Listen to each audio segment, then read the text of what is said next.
Okay. But well, no, in fact, I'm sorry. I predicted that the internet was going to be broken, and the internet did not break. I was wrong. But Eminem and Beyonce got a song together, and I was thinking with their two fan bases coming together just to stream some shit and download some shit, and there ain't been no memes. Cause I saw this shit like when that first hour they posted it, I just so happened to go on break, and it was like 16 minutes ago. Eminem, Beyonce, I'm like, oh shit, it's about to be crazy. And they had like 9,000 views. I must have caught that motherfucker as soon as it came. Oh yeah. Oh, okay, cool. Because I told you I listened to it about maybe 4 times before you hit me with the message. Oh yeah, you got it. Like, and I was like, I must have caught that shit right on the money. God damn. So what you think about it? It was an alright song to me as far as like Eminem rapping. Eminem was doing his current Eminem thing. That's where I'm like, his current Eminem thing. I don't know. I didn't feel like it was current Eminem because this is the this to me this is the Eminem that I do like. I remember saying how I haven't liked him for a long time, but it's a very subtle thing with MCs where it's like, I want to hear you express yourself, and I want to know where you are right now and what you got going on right now. I want to hear you be you in the now, and where I felt like he's been for the past couple, like probably like shit for the past like 7-8 years, he's just been doing an impression of himself. Where this time I feel like okay, he's back to expressing himself and saying like how he feels and doing like all of this shit. Like, you know, he's being sarcastic with it. He's being real. He's being like vulnerable. But it's still being personal. Yeah, but it's still being personal. You know what I'm saying? Okay. When I say Eminem being Eminem, it's more so of a style situation. Okay. Eminem's style is still the way he's rapping is the current way he's been doing his rapping thing. I mean, yeah. The way he's putting his words together, he's choppy. He's being like more so like. I like the balling up of the paper because it made it seem like he's thinking about, like, I wrote this down. No, about this. Yeah. And then he goes into it at another angle, but the same topic. That's what I'm saying. Like the current Eminem is doing. Yeah.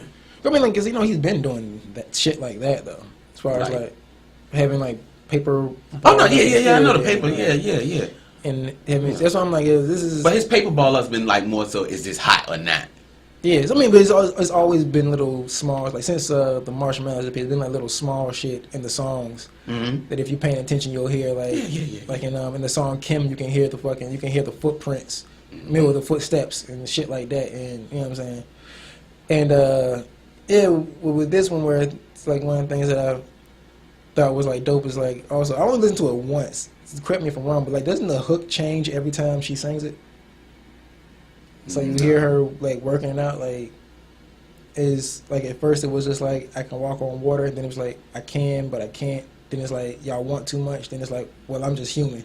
I can walk on water, but only if it's frozen. Like every time. I think the hook was literally just that, but it was more. She had a pretty much almost a verse up there, and that's probably where you're. Oh, okay, because I only listened to it once. Okay, yeah. So she had the hook, then.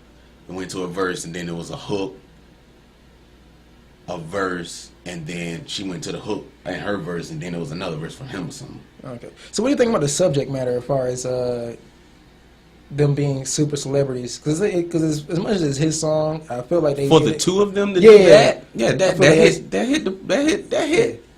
Because Eminem, like he called himself Rap God. I mean, not called himself. He made a song called Rap God, and everybody's like, it's Eminem, yo, like.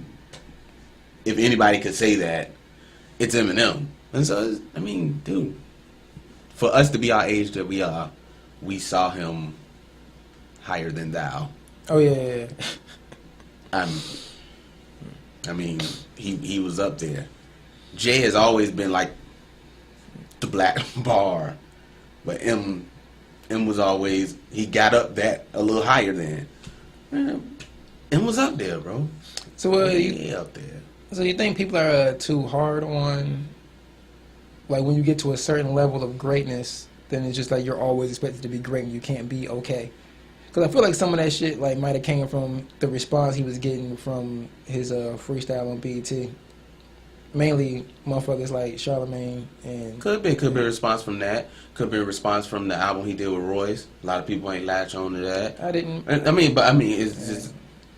It could be because I mean even his campaign speech, a lot of people he ain't latch on to that either. But at the same time, it's the like shock factor is over. But he's still lyrically fucking dope. Yeah, but part of the shit to me was that probably one time I'm talking about the subject matter.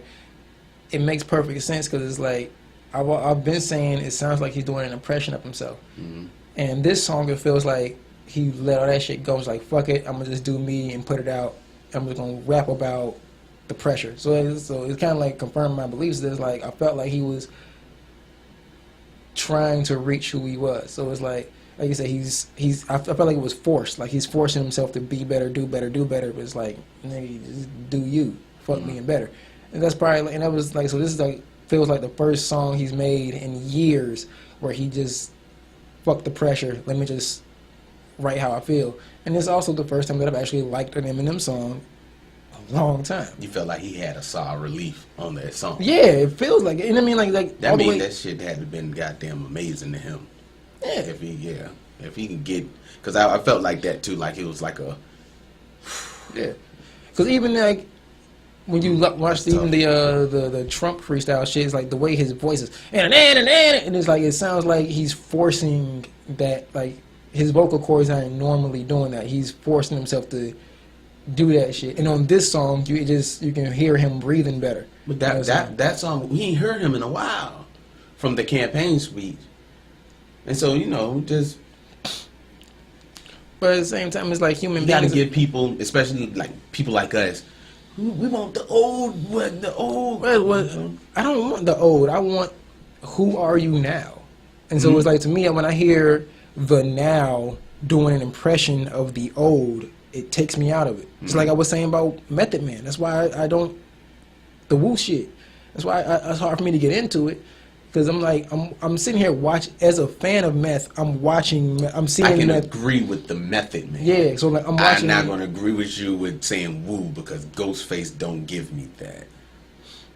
Okay, yeah, true. Okay. And but with Meth, it's like I'm sitting here, I'm watching Meth. I'm gonna get back to Ghostface. I just didn't want to get sidetracked. Oh shit, he strapped in. Come on, because I want to hear this Ghostface Jay. But go ahead with Meth. So anyway, with what I'm talking about with the old doing, the new doing an impression of the old is like how Method Man. As a fan of Method Man, I'm watching these interviews with Meth, and I'm keeping track of his career. So I'm seeing him. The growth and everything. Yeah, so I'm listening to Chris Jericho's podcast, and he interviews Meth and hearing how he talks and what he got going on, and he's talking about how he's about to start hosting shows and shit. Then he got other shows overseas that he's about to start producing, and it's like, so he's producing shows, television shows now. Yeah. Drop the mic. Then he's hosting Drop the Mic, and he's acting on The Deuce, playing a pimp, and it's like he's doing all this shit. Then he's like a music supervisor on some shit, so it's like he's doing all this other stuff. So it's like he's grown as an artist, you know what I'm saying? As far as like his realm of creativity, he's doing so much shit, and he's gone through stuff. So it's like he's doing these interviews. He's talking about, you know what I'm saying, problems with his goddamn wife and keeping her out of the spotlight, and how with paparazzi and all this stuff. And then not getting respect from younger interviewers and all this. And it's like, so this dude has had so much growth as a human being and as an artist. And then when I cut on the record, I'm hearing this motherfucker, the product in my sock, my mama and my pops put your father in the box. And it's like, nigga, this shit you was saying back in the 90s, it's like the same shit. So it's like, why aren't you rapping about what you're doing now? Yeah, or at Jay-Z least. note. And so it's like I'm seeing you grow as an artist, but your art hasn't grown with you when it comes to the rap. So like when you go to be a rapper, you become same old Meth, while everywhere else gets brand new creative Meth. You know what I'm saying? Whereas like I turn on Drop the Mic and I see Method Man having fun with hip hop, just having fun. He looks like he's having a blast in commercials and shit. Method fucks with battle rap anyway. Yeah. And then when I cut on a record, it's like super serious. Prove I'm this. It's just like, okay, I don't feel like you're there, so it's hard for me to get into it. Ghostface, what I want to say about that nigga is he stopped giving a fuck a long time ago. What you mean? Like, I mean, he ain't been topics or no. I mean, what motherfucking what's my man name? Action Bronson. What Action Bronson got in trouble for saying? Mm-hmm.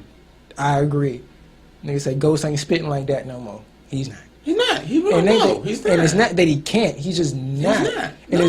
And it's crazy because it's like the Ghost style done changed up, and Ghost style his style changes repeatedly. Like Action's giving you the tone of Supreme Clientele, but if you're listening to any of Ghost's new stuff, he don't have that in his voice no more. It's not that. But you know what I'm missing from Ghost is give a fuck. Like Ghost used to goddamn give a fuck, and now he's just like fuck y'all, I'm Ghost. Yeah, he get just Ghost. He do. Yeah, he and do. it's just like he you know he because do. the first and it's crazy. He's been on and off like that since like 2005, 2006. He gives just Ghost. Yeah, man, you gonna give him Fifth Scale? Oh no. I'm not sure if that's the album that I didn't. You probably didn't. Between Fifth Scales and Big something. God damn it, I forgot the damn name of it. But like his last album, like I think his streak of dope ended with Pretty Tony. I think Pretty Tony is the last one he came out with. Where I'm like, this is a solid album. Pretty Tony was right after Supreme Clientele. I mean, if I'm not mistaken. Not right after. Yeah, Pretty Tony was like 04, 05. Supreme Clientele was 2001. Oh, 2000. Yeah. So what came in between that gap? Some came in between that. Bulletproof Wallet. There yeah. we go. Oh, you're right. Okay, I'm gonna shut the fuck up. Yeah, right. So that's the last time I felt like he gave. I mean, like his features was crazy. Like, but after that, it was like he gave us Run. But that's why Run was on. Feature. Run was on Pretty Tony, wasn't it? Oh no, that was. Damn, yeah, that wasn't no feature. That was a Jadakiss feature. Jadakiss was a feature. Yeah. Damn, that wasn't no feature. Yeah. Yeah, but I mean, like that's when it's like you. That's where like he was. That's where he started being iffy because he would do a collaboration, but would like phone it in. Mm-hmm. But then he do his own shit and go hard. Then he would give you like. Then he put out an album and would do something like 5 tracks that went hard, and then the rest of the album just be like phoned in. And it's like, okay, he stopped giving a fuck. Like I can get it as far as like Ghost being Ghost. Like when you're like an elite MC and you keep doing shit and whatever you put out just get stamped a classic. I can understand getting to like album number 6. Like, all right, fuck it. I can just tour off this shit and just chill. I ain't gonna say everything got stamped a classic. Now don't go that far. Iron Man got stamped. Yes. Supreme Clientele got stamped. Yes. Bulletproof Wallets got stamped. That might be a 4 out of 5. But that's good. That's good. That's arguable. Okay, yeah, it's debatable. It's debatable. Okay. Well, then you got two classes and two debatable. Because Pretty Tony debatable. Okay, I can give you that too. Yeah, because even if you don't want to say it's a class, you can say it's damn debatable. Solid. Yeah, damn solid. Fuck yeah. So I can see him getting to a point of being like, you know what I'm saying, fuck it, I'm Ghost. I can phone it in. Fuck it, they just want to hear me. You know, so let somebody else pay for it. That's what he been doing with his other shit. His other man. Hey, well, because I remember when he had beef with De La Soul because they didn't pay him for a feature. But when you hear the song, I wouldn't have paid the nigga either. Shit was that bad. Man, shit. I think I want to say there's an interview where he was talking about all that stuff that he did with Mob, and then realized he had a verse on all these damn classic ass songs that Mob had put out, but like his verses and stuff was getting lost and misplaced and junk like that. Because probably whack. He probably showed up, got in the booth, did whatever the fuck, then left. What they do? I'm Ghost. What they do? Like no, but this shit was solid. Like him at the end of the song, bitch, I made stand. Hey, you can't tell me shit. That beat that was gonna come in though, about to be fucking hard. Oh, that shit gonna be crazy as a That shit was about to be hard as fuck, yo. I was like, up, bitch, I made stand. I was like, damn it, I thought it was gonna switch up for me.